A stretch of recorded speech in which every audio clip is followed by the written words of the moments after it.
Hello, everyone. Welcome back to our July installment of Safe Space for White Questions. My name is Alex Kisnabish, and I'm here with my partner in crime, Ajay Parasram. And yes, we're back with you for another installment of talking about your questions relating to all things social justice, but especially in relation to questions that revolve around issues of racial justice or injustice and collective liberation. So just some housekeeping first of all. I would like to acknowledge that this webcast here is coming to you from the unceded, unsurrendered territories of the Mi'kmaq people in Kishpuktuk, Mi'kmaqi. That's Halifax, Nova Scotia, by its settler colonial name. Yes, we're happy to be with you. I want to acknowledge the incredibly hard work of our facilitators, sponsors, partners at Fernwood Publishing in helping us put this together and get this out to you. Quick reminder, of course, that we're always soliciting your questions in advance. And all you have to do is click on the Facebook discussion event and see those details, and you get to the live question form. But of course, you can ask your questions in real time as well. Or you can just hang out and see what's going on as well. So we're happy to be here with you last Wednesday of every month. Just really quickly, since maybe you've been here with us before, but again, I'm Alex Kisnabish. My waged work gig is at Mount St. Vincent University, where I teach sociology and anthropology. I'm going to let AJ introduce himself in just one second. I'm just going to put it out there that a few of our last episodes have been themed. This one actually is not. So we are just leaving it wide open for your questions and comments. The themed issues episodes, I should say, have gone really well, I think, in the last little while. And so we'll do more in the future. But happy to have you with us here today or watching later on, of course. All these casts will also be have been archived on YouTube as well. So without any further ado, let me pass it over to AJ, and he can say a few words of introduction as well. Hi, everyone. Thanks for tuning in, whether you're live or checking us out after the fact. I'm Ajay Parasram. AJ is good too. I also go by Ajay. I identify as a transnational, multi-generational byproduct of the British Empire, actually, which I've talked about in previous episodes. But that relates to my name, AJ, Ajay, and Ajay. That's just what I have on my mind at the moment. I am my paid gig is at Dalhousie University in Kishpuktuk, where I teach in the departments of International Development Studies and History. I mostly about the colonial present, so the ways in which, all the bad stuff from the past continue to animate the present in ways that people don't like to talk about. And that's part of what we're here to talk about. So I'm going to toss it back to Alex, and we are just going to do what we always do, take your questions as they come in until we run out of time. So looking forward to it. Thanks, AJ. I'm just going to remind you folks, too, that the platform we're using now does generate captions as we go. So forgive us if stuff comes across as wonky because we're not speaking as clearly as we could, or because the software misinterprets what we're saying. It's really good, and obviously we want to be as accessible as possible, which is why we use that. But it makes mistakes, and we do our best to correct them later on, but obviously we can't catch everything. So apologies if there are any things that come up that are bizarre or strange, or you find out of left field. So without any further ado, why don't we get to our questions? So this month I'm leading things off. I'll read off the questions and then take a first shot at offering some thoughts before I pass it over to AJ for his. First question for July is, what is the value of celebrating Emancipation Day? Just really quickly, for those of you who might not be aware, Emancipation Day is celebrated on August 1st in Canada, in the settler colonial construct we know as Canada. And it marks the abolition of slavery It actually marks the coming into force of the Slavery Abolition Act in 1834 across the British Empire. So that's a day where formally all across the British Empire, which was the biggest slave trader of its day and made fantastic wealth trafficking in the bodies of enslaved Africans in particular, that Britain abolished the practice of slavery. So one of the things I think is super important about celebrating that, marking that, is that many of us who identify as Canadians or as settler colonial people living on these territories aren't really aware that slavery actually happened in Canada, right? This is something we've talked about before on this show. And so it's a great opportunity to engage that question. Many people, obviously, by virtue of living next door to the United States, many Canadians think that the US enslaved people, but that didn't happen here. And it did indeed happen here. It didn't happen here as extensively or in precisely the same kinds of ways as it did in the United States for various reasons, because the economy was different, because the patterns of settler colonial settlement happened differently, because there was a different push to extract resources and to clear the plains in the settler colonial space of Canada. But it didn't happen because of the fundamental goodness of the British Empire versus the nefariousness of our American cousins. So I think first and foremost, celebrating August 1st as Emancipation Day is important simply because we are unearthing and bringing out to light that subdued, half-hidden aspect of Canadian history and acknowledging it. And obviously acknowledging and celebrating the reclamation of humanity and freedom that enslaved Africans took hold of at that time, right? So I think that those things by themselves are incredibly important elements. And of course, today, in our current moment, it's incredibly important to think about these things, not because maybe the day matters so much, but because they connect. These moments give us the chance to take a breath and really reflect carefully on the struggles that are happening all around us right now and to make those connections.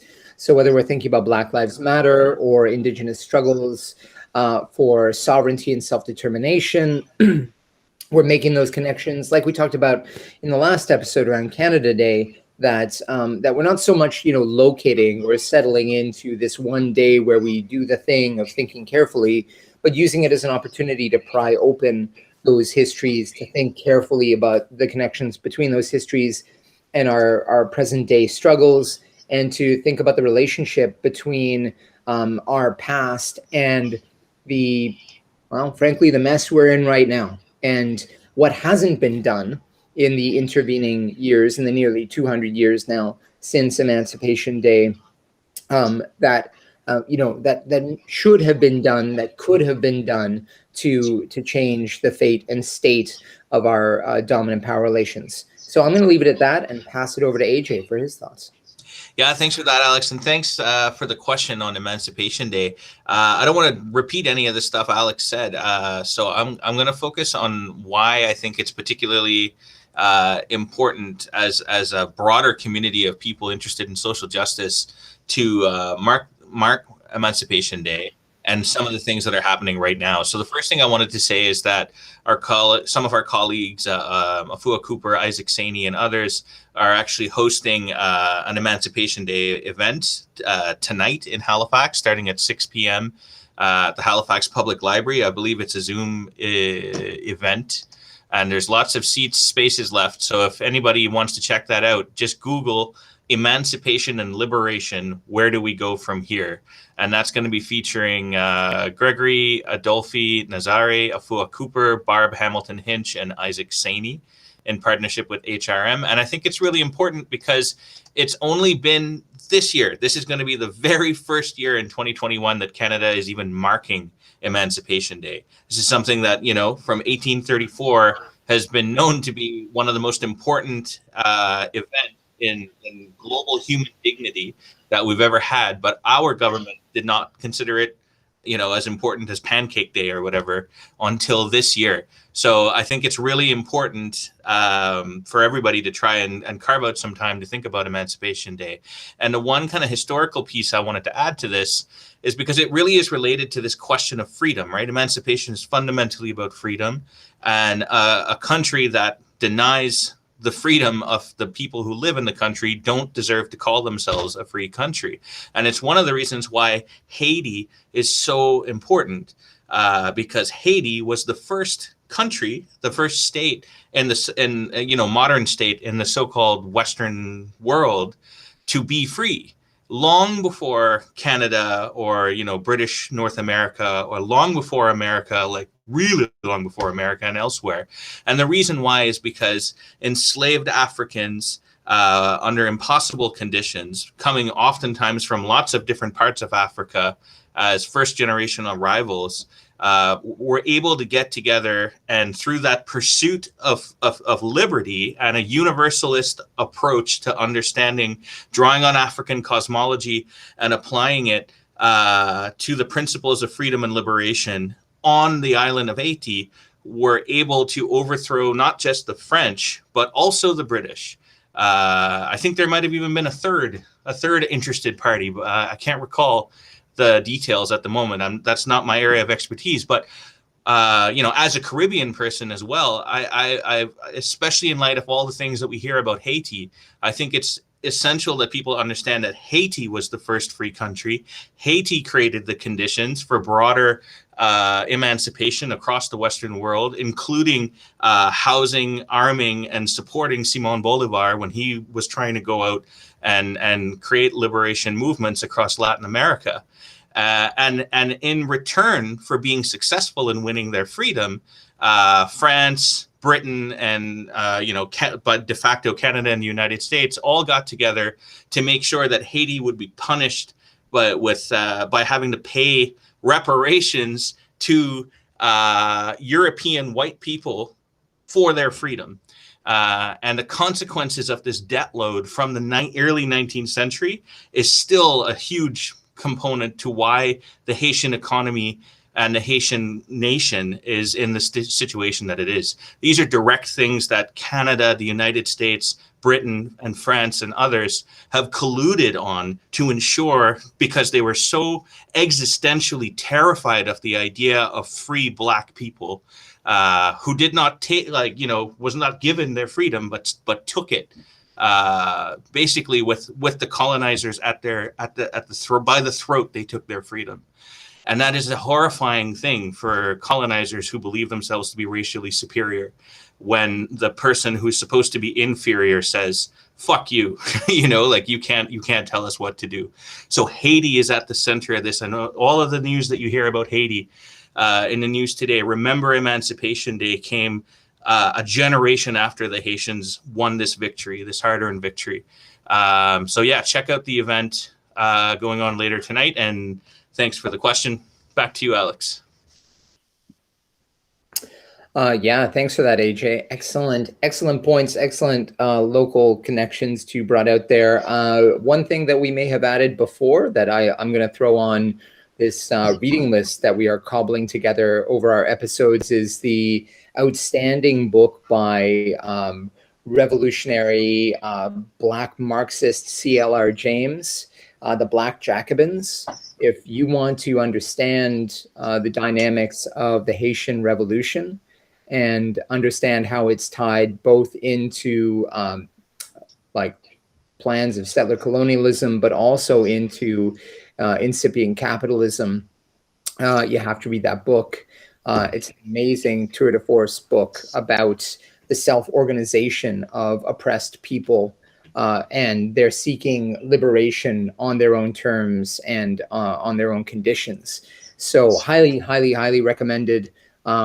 Yeah, just really astounding. And the issue of reparations that AJ just mentioned, that Haiti had to pay to France, and you're like, why do they have to pay reparations? Because the the property that was expropriated in the process of the Haitian Revolution were the bodies, the people of enslaved Black people. Like, they freed themselves, and then France turned around and said, "You owe us.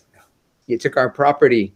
And so, yeah, just think about that, and think about that in a moment where what we're talking about is a revolution that unfolded, or that was partly inspired, in large part inspired by the French Revolution itself, one of the great so-called great modern revolutions. So in the shadow of that, in the shadow of French revolutionaries, doing away with the divine right of kings, doing away with the monarchy, liberty, fraternity, equality, under the banner of all these revolutionary goals. At the same time, that revolutionary republic could not extend, was not willing to extend the recognition of humanity to Haitian revolutionaries because of the Blackness of their identities. Which is just mind-blowing. It's mind-blowing. And again, I strongly recommend a book that I've recommended many times on this, on our show here, which is The Many-Headed Hydra by Peter Linebaugh and Marcus Rediker, which is an amazing history of the revolutionary Atlantic world as it came into being during the dawn of capitalism and right up to the Haitian Revolution, actually. Where these questions of who makes history, who drives it forward, who drives liberation are front and center. And it's incredibly troubling. Just before we move away from this, one last point, the reparations that AJ mentioned, paid by Haiti well into the 1950s by Haiti. So when you look at Haiti today and you're like, wow, that's an incredibly poor country and what a mess. And wasn't their president just assassinated by his own security force? And how can these... Yeah, when you want to understand the disaster that is Haiti today, you have to understand the fact of not just colonization, but the enduring legacy of the really intra-imperial conviction to crush that revolution at any cost and by any means because of what it meant in terms of the pursuit of human freedom. Anyway, so all kinds of reasons to talk about. While we're on it, can I just plug one more book since it's so relevant? So this is called You Don't Play with Revolution by CLR James. It's published by AK Press, and it's a collection of his speeches, especially for those of you who don't necessarily want to read whole books on this sort of thing. You can read a 20-page amazing lecture and speech. He's got one in this book called The Haitian Revolution and the Making of the Modern World. So it would cover all of the stuff that Alex and I are talking about here. Sorry, Alex. No, great recommendation. All right, let's we could obviously talk about this one for a while, but let's move on. Next question. For those of us entering the workforce, are there careers that fundamentally combat white supremacy and settler colonialism, or are wage-earning jobs somehow tied to these practices? Thanks for this question. It's a great question, and I mean, one that certainly working in a university, I feel, I'm sure AJ feels too, we get a lot, talking to students of various ages at various points in their lives about these kinds of issues. It's a bit of a, I can give my straight up answer, and I can give my the world is a complex place answer. And I think maybe I'll begin with a straight up one and move to the more complicated one. And I would say, don't look for the place that you earn your wage so that you cannot freeze and not starve under capitalism to also be the place where you locate your revolutionary desire. Some of us under capitalism, and I definitely count myself in this group, and have the great privilege of working in places where we exercise a lot of autonomy, where we have a great deal of control over the work that we do and the way in which it's done. And under those conditions and in those terms, it can be easier to channel your activity into what you see as a worthwhile, counter-racist, anti-settler colonial, pro-indigenous solidarity, and or a million other things, anti-misogyny, whatever. work and campaigning, and I think that's great. It's amazing. I mean, all those places have their limitations too, of course, but there certainly there is work like that. You know, you can get work as a paid campaigner for your NGO of choice. You could go to work as a paid organizer, although those positions are often quite rare in social movements and in the midst of groups that are doing that kind of really important work. But that tends to be hard to get, and it's rare. And so my advice often is not to, and this is where my simple answer is that, yeah, like, you know, it's a difficult thing. Don't expect necessarily for those things to coincide. It's not that they can't, but you have a harder time doing so. Sorry, I've got some background noise here. AJ, I'm going to pass it over to you really quick, and maybe I can come back in a second. Sure. Yeah. I think the key is, from my perspective on this, you know, so as somebody who's always tried and almost always failed to do this, but I have seen others kind of accomplish the task of finding employment that's very deliberately, you know, including my partner is somebody I think of often, who ever since I've known her has always made a point to be able to work explicitly in progressive organizations that are working against capital, that are working against colonization, et cetera, et cetera. But I think, you know, without putting words into her mouth, all institutions are rife with problems. And the problem is, if you put your faith into an institution, whatever that job, whatever that NGO, even if you created the NGO, if you put your faith in that institution to be a force for good, you will in the long term be disappointed. I think, you know, some people who have been organizing in the same collectives for 30, 40 years, and they might disagree with me, but my sense is that what's important is not so much the specific thing you do to draw an income. You require an income to exist in the current system that we live in. Not all aspects of having an income is bad. You know, it can actually allow for lots of generative things. So it's not like I'm not opposed to the idea of waged income, even though I understand that fundamentally the idea of a wage puts you at odds with the person who pays the wage and all that other. So this is not an endorsement of capitalism in any sense, but it is a recognition that we all need to be able to recreate the means of existence.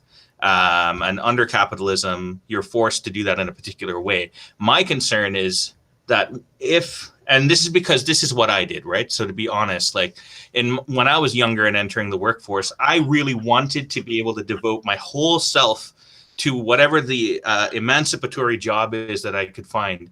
And in my earlier days, and when my politics were very different, this took lots of different forms. At first, I thought I could do this by dedicating myself to a political party.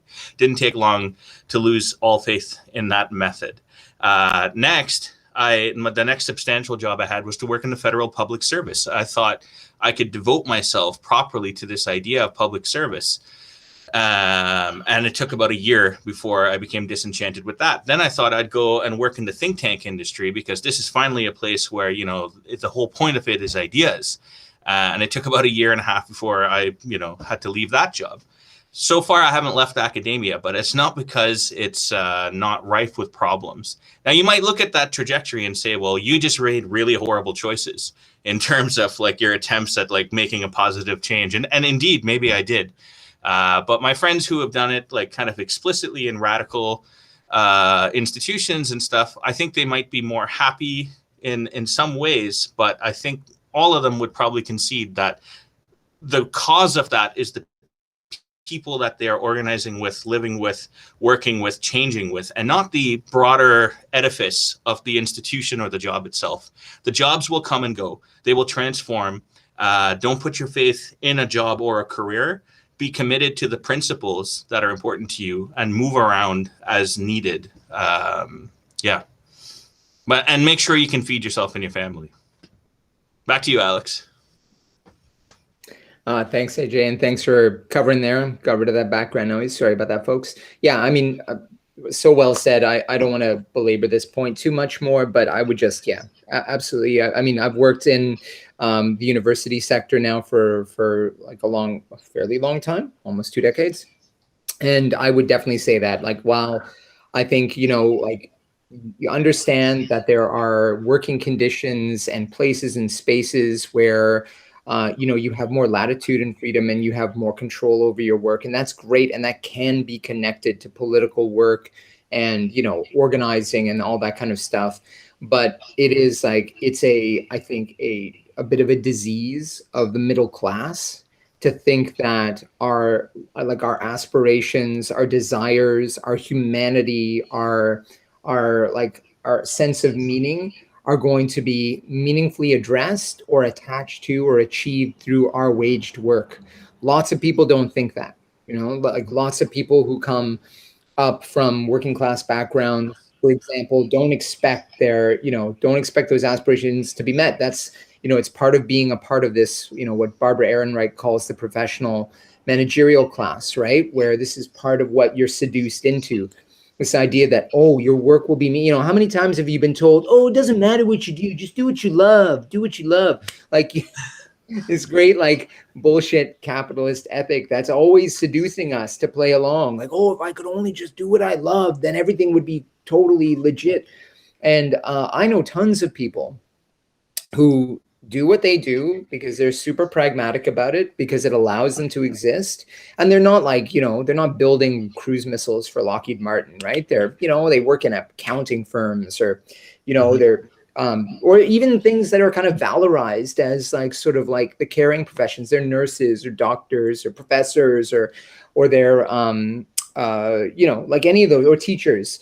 But who are also kind of pragmatic about it, right? And obviously want to make a difference in the lives of people who they work with, but don't see that as their primary outlet for the social change struggles they're engaged in. And I just think, leaving it at that, I would say just don't expect those things to overlap. You may find, like AJ was talking about, that you have like an overlap, or that happens for a time, or you have a great collection of people in your workplace who you're able to do something with. But I think it's a fault of capitalism that's projected onto us as its subjects for us to imagine that those things ought to coincide, and they just don't. And in fact, you may be in a place which is really problematically contributing to some of those things that you despise in the larger world. In fact, I would say that about the university. Like, I'm under no illusions. People want to cast the university as an ivory tower. It's not. It's got its hands so dirty right in the midst of, it's one of the most dominant institutions in the reproduction of this world that we live in, right? So its hands are so far from clean. It doesn't mean like we should just all run away from it, but it means that it's not some place of great liberation and enlightenment. It's complicated. So yeah, let's leave it at that. AJ, any last things to add, or? No, that's it. Thanks. All right. Why don't we move on to the next question then? Okay, thank you for this opportunity. We're starting a group to explore settler-indigenous relations on the South Shore. We respect the nothing for us without us guideline, and also understand that Indigenous communities are tired of being asked how white people can help, and that we should figure it out for ourselves. How do we find the right balance? I think this probably requires a slow exploration among the settlers that will eventually lead to reaching out to our Indigenous neighbors with an open heart to begin communication. Others in our group feel we can't start the work without Indigenous guidance. Are you able to offer any guidance? With appreciation. So first of all, thank you again for your question. It's a great question. We've talked about issues like this on the show before, but happy to take it from this angle too. Also really, grateful and glad to hear about the work that you're doing. And this sounds like a great and important initiative, and just, like full respect and encouragement that you keep going on this path and keep building forward. Yeah, I guess I would, simply side with the conviction that you can't ask communities up against the cutting edges of systems of violence to do the work for you. And I know nobody in your group is saying that. Nobody's saying, oh, like, let's just ask Indigenous people and they can tell us what to do. But as we've talked about before, I think this is one of the ways that the question of settler colonialism in this context, but we could be talking about white supremacy, we could be talking about patriarchy, we could be talking about heteronormativity, rather than the question being about, here I am, a subject in the midst of this, partially perpetuating it, trying to struggle against it. What can I do? And doing the hard work of figuring out how you're placed, how strategically to intervene, who your allies ought to be, what the project is about. It's a way of deflecting that, I think, and recentering those questions in the communities that we imagine are more homogenous, more revolutionary, more pure, less complicated, all these things, right?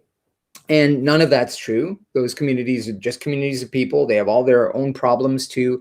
And in fact, they're not, pristine. They're not homogenous. There's lots of, talk to Indigenous people and you'll get lots of different perspectives, as many as you would amongst settler Canadians about, what the future should look like and what decolonization or Indigenous nationhood should look like, right?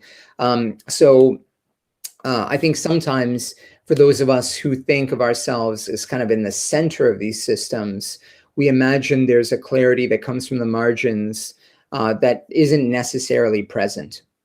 But I would also say, just to reiterate what we've said here before, that it is, no matter what your intentions are, it's basically tantamount to asking somebody else to do the work.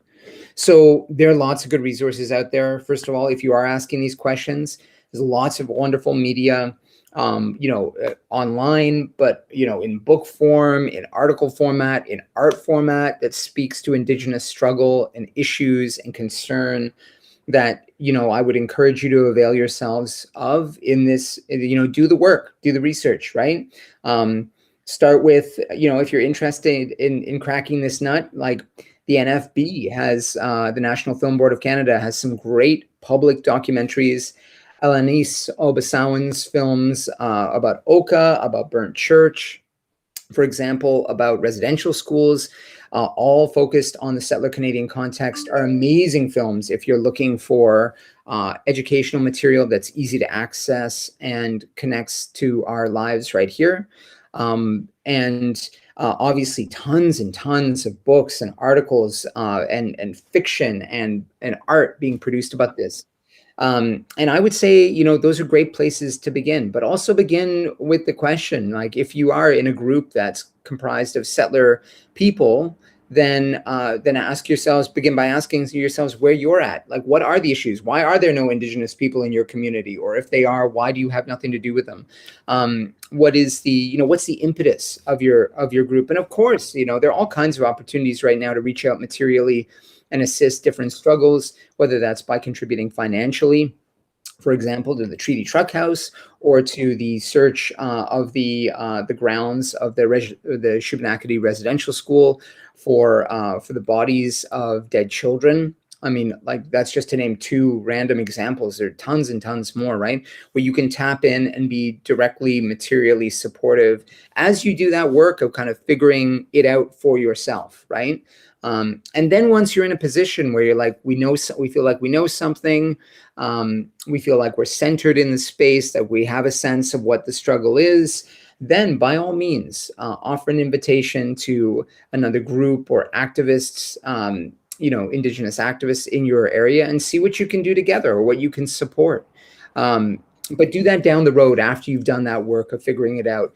I think, it's hard to understand when you're coming from a place of goodwill, just how off-putting it is for that person, for you to reach out and basically say to somebody, come to our event and then tell us what to do. I think people imagine doing that with the best of intentions, but it really, there's no good way for that to play out. It's just another way of saying, tell me what to do and I'll do it. And maybe this will be over then. And then I can stop feeling guilty about it or whatever, And I don't mean to reduce it to a caricature, but I think, to answer your question simply, that's what I'd say. You got to do the work first, and then by all means, build connections and alliances. AJ?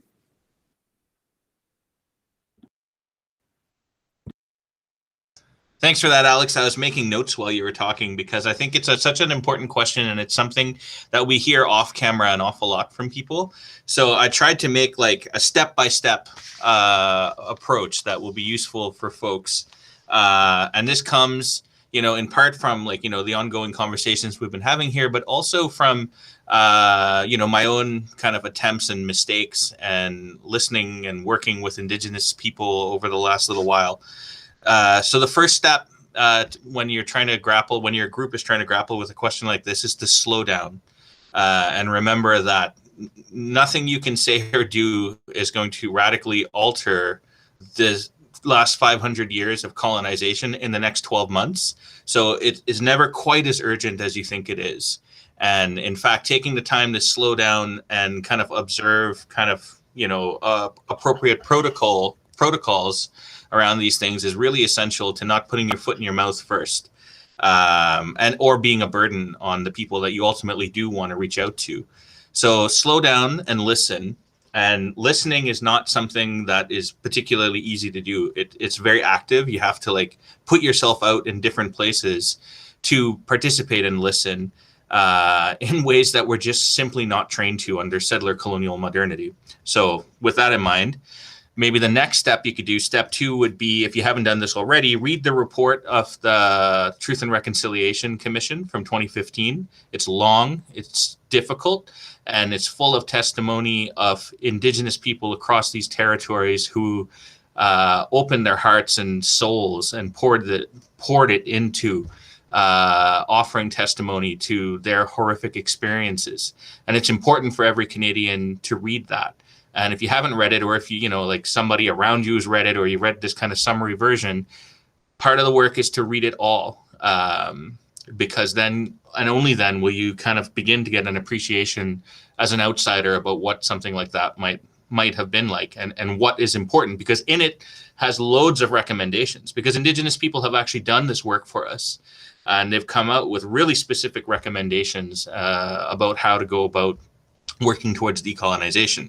Ditto for the report of the inquiry in missing and murdered Indigenous women and girls that came out a couple years after. Related to this in the reading kind of stage is commit to reading Indigenous news and Indigenous media. So APTN is a great source. There's lots of others. I forget the name, something about wind.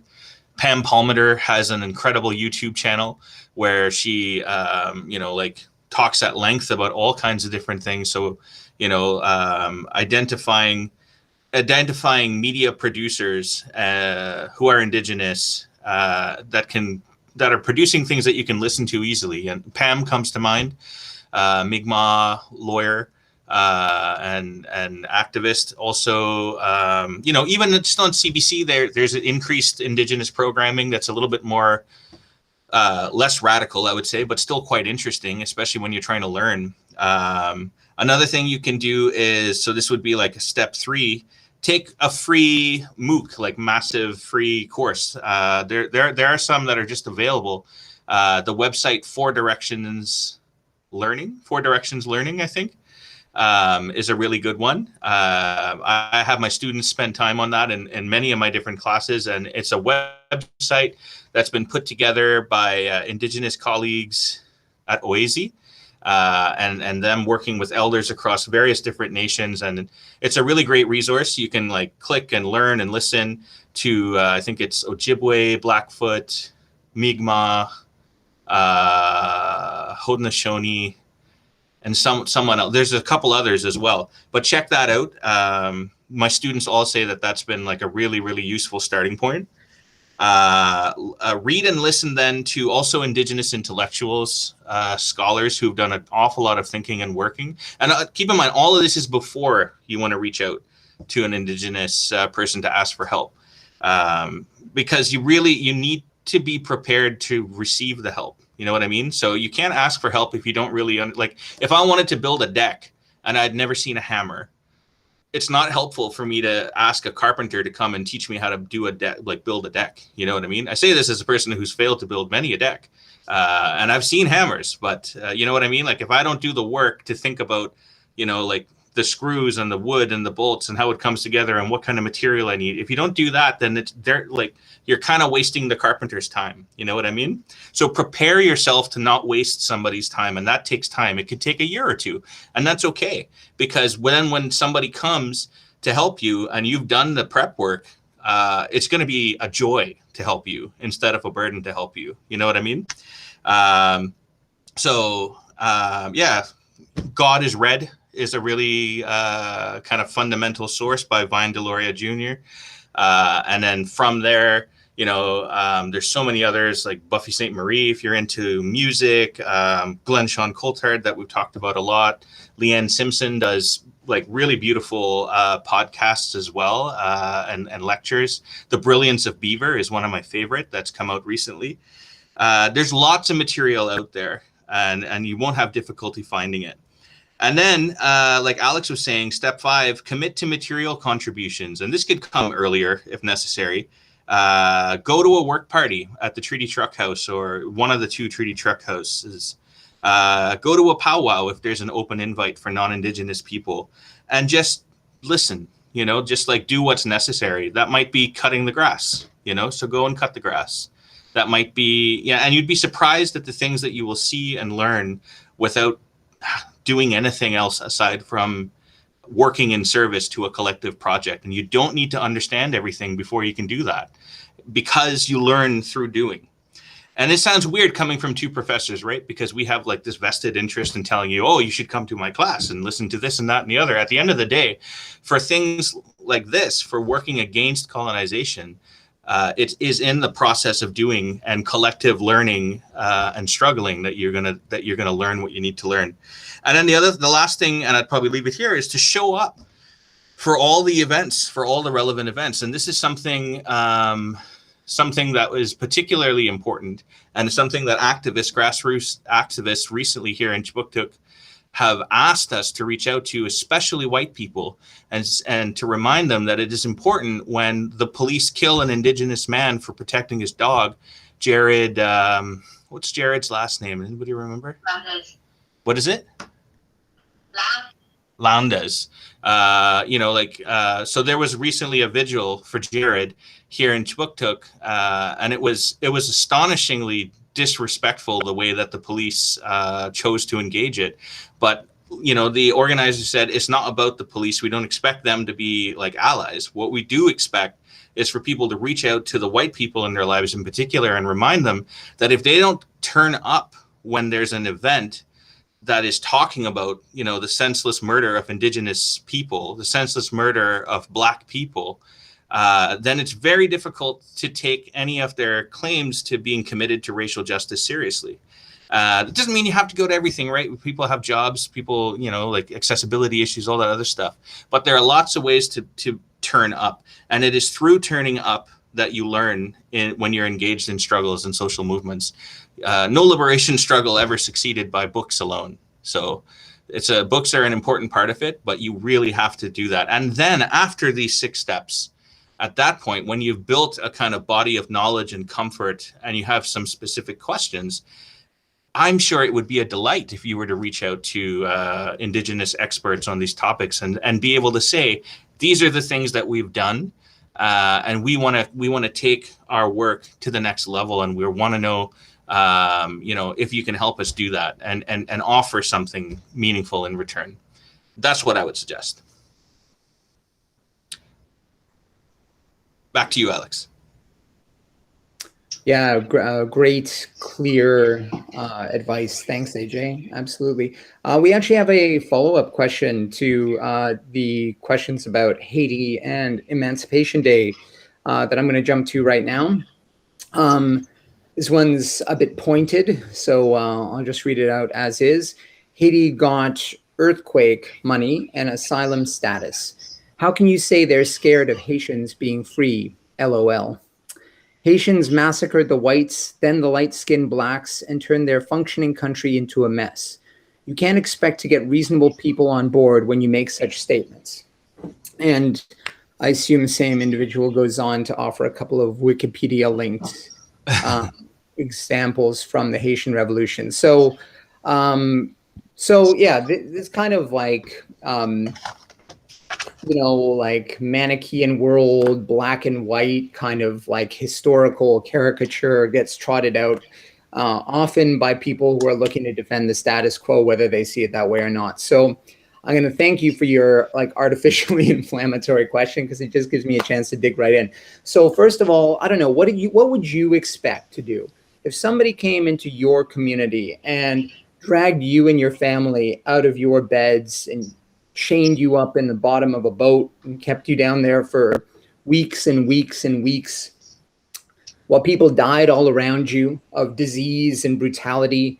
You didn't get to live any of that life unchained. You were turned into somebody else's property. You're brought to a place where you have no connection, and you are forced to work night and day for somebody who owns you and who brutalizes you and has every right to do so, who whips you, who rapes you, who takes your children from you, who denies you any kind of political representation, indeed any basic recognition of human dignity, who uses you as the vessel for their economic aggrandizement, and who then like absolutely lives off of the, first of all, the genocidal clearing of the, because Haitians, like the original Haitians, I mean, there were no original Haitians, right? Haiti is like part of an island.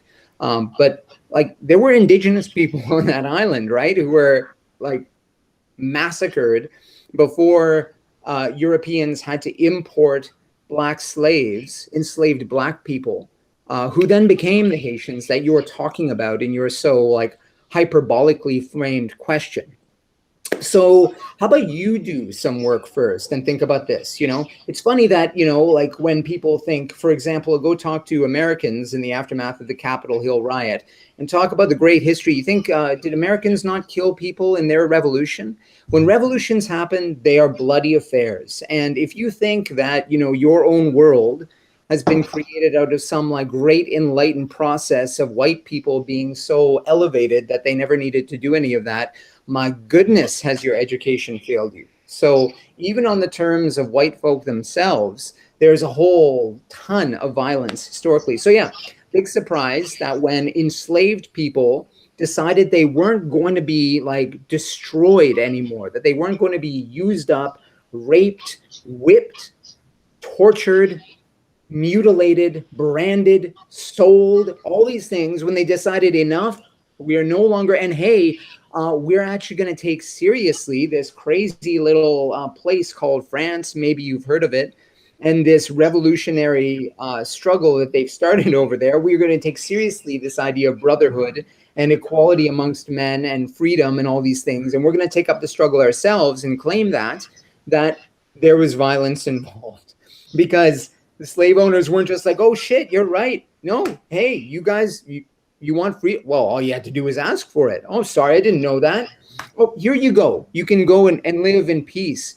No, that didn't happen, man. Shocked. I know, I'm shocked. So yes, there was violence, and there was a lot of it, and there was retribution, and CLR James and other people talk about this in their histories. And maybe that's ugly. Maybe you want to miscast history in some sort of whitewashed way where you can talk about the revolutions you like and moments of great social upheaval and change. Yeah, it's true. You know what Churchill did? He played Hitler in a game of chess. And when he won that game of chess, World War II was over. That's actually what happened. There was no great, I don't know what you want me to say about the fact that people who had the basic humanity ripped from them by slave owners rose up and had to fight for their freedom, and somehow you find that like a valid reason to delegitimate their revolutionary struggle because the slave owners got their comeuppance. I'm sorry, I see that as comeuppance. You hold people in chattel slavery and somebody comes and murders you.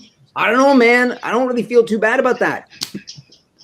Straight up, that's what revolution looks like. You don't want that? Don't enslave people. Real simple. You're not a slave owning piece of shit. Nobody's gonna come to your house to drag you out of your bed, I guess. So so beyond that, the fact that like pittances or little dribs and drabs of humanitarian aid have been doled out to different countries is nothing. That's just as like that should be the basic response to somebody else's grotesque suffering. That earthquake that you're referring to in Haiti. We could also talk about the epidemic of cholera that erupted a few years ago, brought by UN troops, by the way. UN troops who were stationed on the island. Not, that outbreak wasn't indigenous to the island itself, has been part of this unending cycle of suffering that has characterized life on Haiti, as indeed the AIDS epidemic has been as well.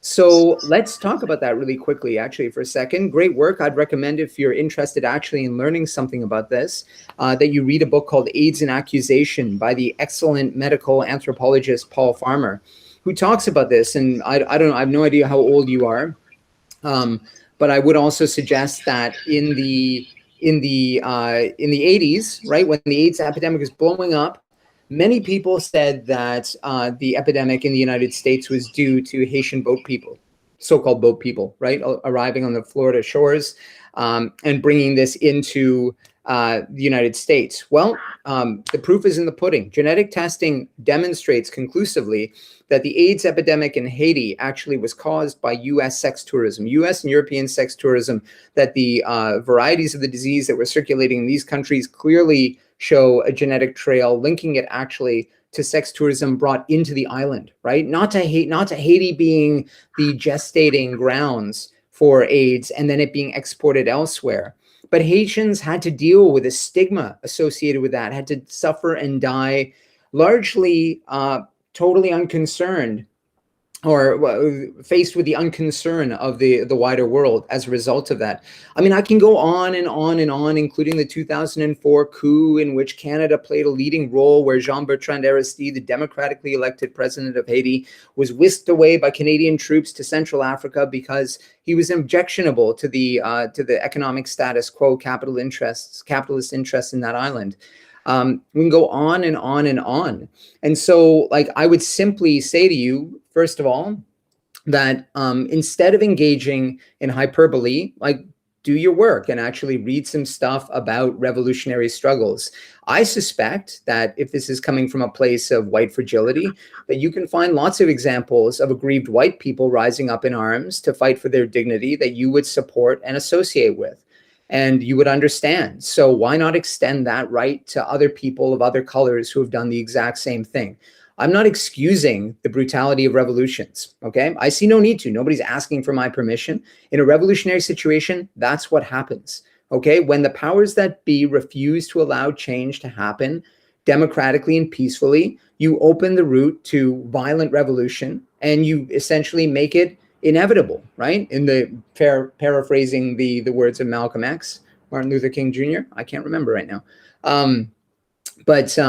But that's the case, right? So yeah, are you pointing to the fact that there was brutality? Absolutely. But ask who originated that brutality, who set the stage for it, right?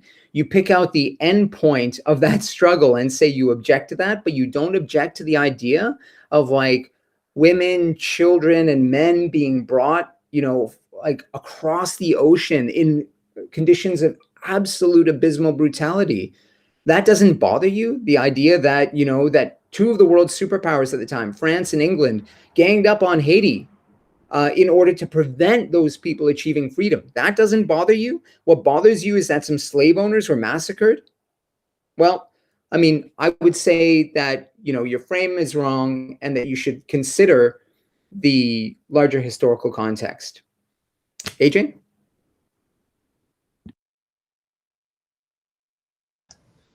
Thanks for that, Alex. So the only thing I'd really add here, I wanted to give a couple more reading references. One is just a paper. It's a wonderful paper. It was the keynote lecture given at the Millennium Conference a few years ago by my pal Robbie Shilliam, who does a lot of work on this stuff. And it's called Race and Revolution at Bois Caiman. And one of the things that I love about this piece is that it talks explicitly about how the conditions that allowed for the Haitian Revolution it was actually so much more than just inspiration from the French. That was a piece of it, but another piece of it was the ability of enslaved people to find space late at night, to get together, to gather around the fire, and to think about, like, what this revolution was going to do, and to think about the cosmological principles on which it could be grounded. And part of those conversations and part of that deliberation what it shows us, and he draws on C.L.R. James and some others who've done other work on this. What it shows us, Shilliam goes to great lengths to show, is that the African cosmology was concerned with a universal morality that actually took as one of its major organizing principles the concern of others, the concern of white bodies in particular, because it did not want to create a kind of like new slaving society. So there's actually a lot more depth and nuance there than I think it gets credited for and historicized. Even C.L.R. James, I think, doesn't actually like get into those kinds of details, in part because it's difficult to do that. People don't generally keep archives of enslaved people. And we end up learning about them through the way that it was represented by colonial masters and slavers themselves. So it's a lot of really deep and difficult historical decolonizing work to even try to attempt to describe, like the agency of the enslaved or the indentured and what have you. But there are some scholars who go to great lengths to do that. So another book I would recommend for thinking about violence and revolution is The Wretched of the Earth by Frantz Fanon. And in it, there's a segment on revolutionary and therapeutic violence. Subject to a lot of critique. Everything is subject to critique. But Fanon is a psychiatrist and a revolutionary, and he has a lot to say on the subject of like the importance of oppressed people liberating themselves on their own terms. And that comes into, Alex was talking about Malcolm, who very famously said that, we will achieve freedom by any means necessary. And revolutionaries, I think, all through history have understood that by any means necessary is usually a hierarchy of strategies, and nobody generally starts with the worst, when you're trying to like serve for people. They don't try to be violent right off the bat, but when left with no other solution, of course, that is a perfectly legitimate course. And I would say too, like for those of you who are sitting in across Turtle Island, I've also heard lots of Indigenous people mention that that they've been holding a feather for so long and don't create the conditions for them to have to put down the feather and pick up something else. And we've seen that throughout the history of colonization in this country, where oppressed people have been forced to pick up arms when left with no other situation. If you are concerned with the morality of such a revolution and such a struggle, it is doubly incumbent on you to fight to mitigate the chances of that. And what does that look like? That means engaging in decolonization. That means stopping the oppressor, in this case the Canadian state, from continuing to run roughshod over social movements that are trying to seek justice and dignity. And if somebody were doing that in Haiti in the late 18th and early 19th century, maybe that revolution wouldn't have been necessary, and wouldn't that have been a great thing? Another book to recommend, and I know we're running out of time, so another book is by Yves Engler. And it is, we talked about it before, the Black Book on Canadian Foreign Policy, but also he has a book from 2005 called Canada in Haiti, Waging War on the Poor Majority.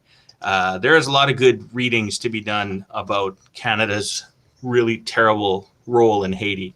So I'll leave it at that. Back to you, Alex. Yeah, thanks, AJ. Rather than rushing into another question, I think we'll just sort of wrap up here. There are a couple more things I wanted to say, but one of the things I wanted to correct, first of all, is thanks to Google. That was a total misquote on my part. The person who said those who make peaceful change impossible make violent revolution inevitable, that was a great anti-racist revolutionary by the name of John F. Kennedy, President of the United States. So that's my bad on that one. But it just goes to show you, he's probably talking about the Soviet Union at the time, but it could equally apply to any of those other struggles. That wisdom is held by the center as well, right? So I'm sorry. Like, I know my response to this question is a bit outraged because I feel that. Like, I feel this is ridiculous to live in a world where you feel like your military has the right to depose other people's leaders or to launch like knife missiles from a drone at children having a picnic in another country because those kids might grow up one day to be terrorists to you. This is the world you live in, right? Like you exist in the center of this imperial apparatus on a global scale that regularly doles out violence and death at a level that is historically unprecedented, right? You lock indigenous people and Black people and people of color up in your jails. You deny them access to the most basic and fundamental freedoms and rights and their own self-determination. And then you have the gall to turn around and moralize about retributive violence when millions of Black bodies were lost in the so-called Middle Passage between Africa and the so-called New World during the slave, like millions and millions. And you want to quote 3,000 people from a Wikipedia page who were killed in Haiti during the revolutionary struggle there. I mean, it's absurd. And you want to call my example to suggest that because we're inspired by this, that we're the disgusting ones? I just really this is the height of white fragility and white supremacy that simply owns every capacity to do violence to people who threaten your comfort, your security, and your privilege, and to deny the right to self-defense, self-determination to people at all. And you think that's a world that other people are going to settle for? Well, the Haitians weren't willing to do that. So I guess, the French and the British had to learn their lessons, didn't they? And when they couldn't beat them militarily, right? They instead imposed economic sanctions to crush them that way over centuries. So yeah, definitely, you've definitely shown us that your morality is the superior one. Anyway, I'm going to leave it at that. So thanks for your questions. And I don't know, I was going to say sorry for being so pointed at the end, but I'm not actually really sorry at all. I wish people in this part of the world, especially white identified people coming from more economically privileged classes, would learn these lessons and be more humble and thoughtful about the struggles for humanity and liberation that other people have to confront on a daily basis. The world does not work according to your whitewashed bullshit, liberal, even worse, conservative dogma that somehow the status quo is right and correct and you get to adjudicate the world for other people, whether that's trans people's identities or women's struggles for reproductive freedom or the struggles of racialized people for their humanity. Sorry, I would say it would be nice if it did, but I actually don't think it would. Nothing would ever change then, right? These are the same kind of people who decried the violence of the ANC while white South Africaners were busy torturing, mutilating, and unleashing their goon squads on the majority Black population. You're on the losing side of history. And I've got to say, you will recover your own humanity when you learn to understand and to dignify the revolutionary struggles of other people, while understanding that some of them make horrible mistakes and go in directions that obviously are deeply regrettable and sometimes wrong, because we're people. And on that note, I simply want to say thanks for joining us again for this fairly wide-ranging, but also kind of focused on struggles of slavery and people's self-determination and the question of violence. Thanks for joining us today. Hope to see you again in a month's time. And yeah, hope that you give these and other issues some thought in the midst of this world that is just roiling with these struggles right now. Thanks. And thanks to our friends again at Fernwood for doing such a great job in supporting us. Over to you, AJ. Thanks, Alex. Yeah, just to echo that, thanks. And I did want to acknowledge for those who are listening, we have a pile of questions here that we didn't get a chance to get at. So, and they're good questions, asking about what about Indigenous people who are in Europe and, lots of questions like that. So we're going to save those questions and we're going to pick them up when we get started next month in the August edition of Safe Space for White Questions. So do tune in for that and others. And yeah, thanks for listening and watching.